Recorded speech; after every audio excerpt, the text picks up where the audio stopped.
t'as pas été placé sur la liste prioritaire du Crous pour avoir un logement Alors, social? si, alors moi, j'ai pas été oui, non, c'est-à-dire que je suis pas été placé sur la liste prioritaire. Mais bon, voilà, donc même si actuellement j'entends quelqu'un qui me crouse, qui m'a dit bon, il faut aller voir un assistante sociale, demander effectivement. Alors habituellement, il y a deux procédés, deux procédés. Le procédé en fait de la demande du dossier. Bon, la première, j'ai eu qu'un point donc de critères. De toute façon, vu qu'on se base sur les ressources des parents, donc voilà, donc et pas sur les ressources des étudiants. Et c'est ce que les syndicats ont dénoncé depuis très longtemps, c'est que les étudiants ont une situation indépendante et qu'en fait finalement ils ne sont pas avec leurs parents. Donc on n'a pas à prendre en compte les critères des parents automatiquement quand ils sont plus en situation d'être avec leurs parents. Donc voilà, C'est déjà une discrimination à la base. le problème du d'un Crous, étudiant. c'est justement que ça tient trop compte de la condition des parents et que c'est D'une aliénant, part, quoi. au niveau des critères, mais c'est aussi le problème, c'est le logement. Il y a peu, même s'il y a des rénovations de logements, et c'était tout à leur honneur. Mais il faut tenir compte qu'en fait, la politique actuelle ne désire pas effectivement, même si elle prétend rénover des logements, la construction de logements est insuffisante pour une ville comme Dijon. Insuffisante. Les prix des loyers sont inabordables.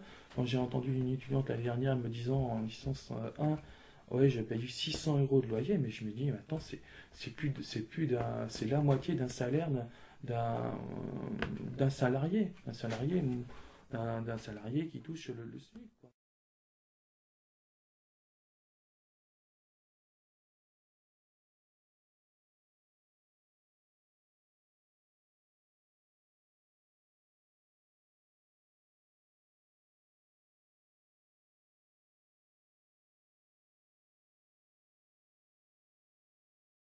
Parce que bon, c'est vrai que je suis un peu plus âgé, donc c'est vrai qu'il y a eu quelques petites confidences, et c'est vrai que bon, d'ailleurs j'en suis très heureux parce que ça pour qu'on ait une certaine utilité quand on a un certain âge, mais se trouver avec 600 euros de loyer par mois. Donc je me disais, bon, avec l'appui de ses parents, mais je me dis, sans ses parents, comment on peut faire pour payer un loyer de 600 euros par mois? C'est complètement. Ouais, Même en colocation, mais la colocation, c'est aussi des risques, hein. Les avantages, mais aussi des risques, ça peut aussi ne pas très bien fonctionner, comme ne pas très bien fonctionner, et peut être une aventure, je dirais, désastreuse, Mais donc psychologiquement traumatisante. tu subis donc Contraire. une triple discrimination qui est économique, sociale et familiale, mais aussi ouais, socio-économique, parce que tu peux pas trouver de boulot à Dijon, étant donné que tu as âgé de 38 ans. C'est pas qu'on peut pas trouver, c'est très difficile de trouver un C'est beaucoup travail. plus difficile. J'ai eu des entretiens, effectivement, de travail, effectivement, d'un côté.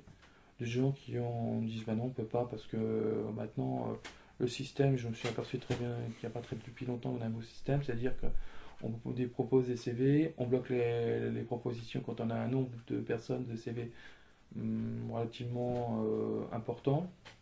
Ouais, mais Selon par rapport à un étudiant de mon âge, par exemple 20 ans, c'est beaucoup plus facile pour lui que pour Ah toi oui, de trouver du déjà, travail. quelqu'un qui est sur Dijon, qui a des parents qui le soutiennent financièrement, et qui a une maison, qui a un toit, donc un lieu géographique où il peut être rassuré un employeur sur Dijon, il peut plus facilement de trouver du travail, effectivement, au début d'année. Je pense que effectivement, c'est plus facile pour quelqu'un qui est déjà à 100 km, qui effectivement utilise les transports, qui n'a pas de permis.